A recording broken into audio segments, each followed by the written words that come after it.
చేయించే అవకాశం చేపిద్దాం దాంట్లో. ఇప్పుడు నేను హామీలు ఇవ్వడానికి కానీ అన్న ఒకటి అన్న ఒక నిమిషం ముందుకు రండి, కొంచెం ముందుకు రండి. లేదు ఆడికి రండి. జీపీఏలు రద్దు చేపిస్తాం అన్న నా ఒకటి నేను ఉన్న విషయం చెప్తా, నేను వెరీ క్లియర్గా చెప్తాను. లేదు పర్లేదు ఉన్న విషయం మాట్లాడదాము. నేను అందరిలాగా వచ్చి రాజకీయ లబ్ధి కోసం ఈరోజు ఇక్కడికి రాలేదు. ఈరోజు రాజకీయ లబ్ధి కోసం నేను రాలా. నేను ఒకటే మాట చెప్తాను, ఎప్పుడైనా మీ పక్షాన్ని నిలబడతాననే చెప్తాను. రాజకీయ లబ్ధి కోసం ఏముంది, నేను ఇరుపొద్దు మాట్లాడేసి వాడట్లేదు ఊరికే మాట్లాడడానికి రాలి, మిగతా వాళ్ళు మాట్లాడి చెల్లుబాటు అవుతుంది. ఈరోజు మేము ఏ పొజిషన్లో ఉన్నామంటే, ఒక నిమిషం అన్న, మేము ఏ పొజిషన్లో ఉన్నామంటే మాట్లాడిన తర్వాత జరగాల కాదు ఒక్క నిమిషం నేను మాట్లాడేది పూర్తిగా వినండి. ఒక మాట మాట్లాడిన తర్వాత అది జరిగే పరిస్థితుల్లో నేను కూడా మాట్లాడాను.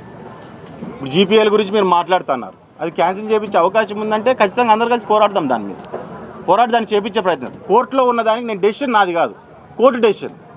దాంట్లో ఉన్నా కానీ నేను ఇది కూడా చెప్తున్నా, నా దగ్గరికి ఆ 20 ఎకరాల్లో వ్యక్తులు ఎవరైతే ఇండ్లు స్థలాల్లో ఉన్నారో, ఖాళీ స్థలాల్లో వాళ్ళు రాలా, లేకుంటే నేను కోర్టుకి వేస్తానని వాళ్ళు రాలా, ఎవరు రాలే. నాకు అసలు సమస్య వాస్తవంగా చెప్పాలంటే ఆ సమస్య పూర్తిగా ఇండెప్త్గా నాకు తెలియదు. ఎందుకు తెలియదు అంటే ఆఫీసర్లు చెప్తే వింటున్నాం, మాకెవరు మా దగ్గర రాలేదు కదా.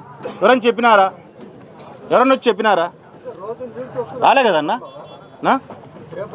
900 ఎకరాలు అన్నప్పుడు నాకు కూర్చోబడింది చెప్తానా కదన్నా. 900 ఎకరాలు అంటేనే వణుకొచ్చింది మాకు, ఏంది 900 ఎకరాలు అని చెప్పని. సో ఇప్పుడు ఒకటి నేను ఇందాక అదే చెప్పింది, క్లారిటీ లేకోకుండా దయచేసి రాయొద్దండి అని న్యూస్ల్లో కూడా ఒకటే చెప్తా అన్న. ఇంతవరకు ఒక్కరు కూడా ఇంత సమస్య జరుగుతుంది, ఎవరైనా వచ్చి ఎమ్మెల్యే గారి దగ్గరికి కావచ్చు, సరే మేమంటే ధర్మాల్లో ఎడ తిరుగుతూ అంటామో ఏదో మేము అందుబాటులోనూ, ఎమ్మెల్యే గారు అందుబాటులో ఉంటారు, ఈ చుట్టుపక్కల తిరుగుతాను. ఒక్కరు వచ్చి సమస్య ఎందుకు మాట్లాడలేకపోయినా, ఎందుకంటే రాజకీయంగా దీన్ని రాంగ్ ట్రాక్ తీసుకొని పోయినప్పుడు జనాలు క్యారీ ఫార్వర్డ్ అయినారు. దాంట్లో తప్పు ఎత్తకట్లే, నేను చెప్పలేదు మాకనే తప్పు ఎత్తకట్లే. దాన్ని రాంగ్ ట్రాక్గా రాజకీయం ఏదో జరుగుతుంది, దీన్ని రాజకీయ కోణంలో తీసుకొని పోతున్నారు. కాబట్టి జనాలు ఆటోమేటిక్గా భయం పుట్టినప్పుడు ఏంటి ఆలోచనలు రావు మనకు. ఆ భయం పుట్టింది మనలో, ఆలోచనలు రాకోకుండా వాళ్ళు ఇంతవరకు తీసుకురాగలిగినారు.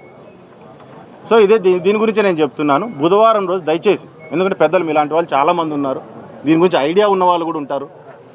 న్యూట్రల్, నాకు ఏ పార్టీ అనేది నేను పట్టించుకోవట్లేదు, నేను పార్టీ గురించి మాట్లాడట్లేదు. న్యూట్రల్గా ఉన్న వాళ్ళు చాలామంది ఉన్నారు.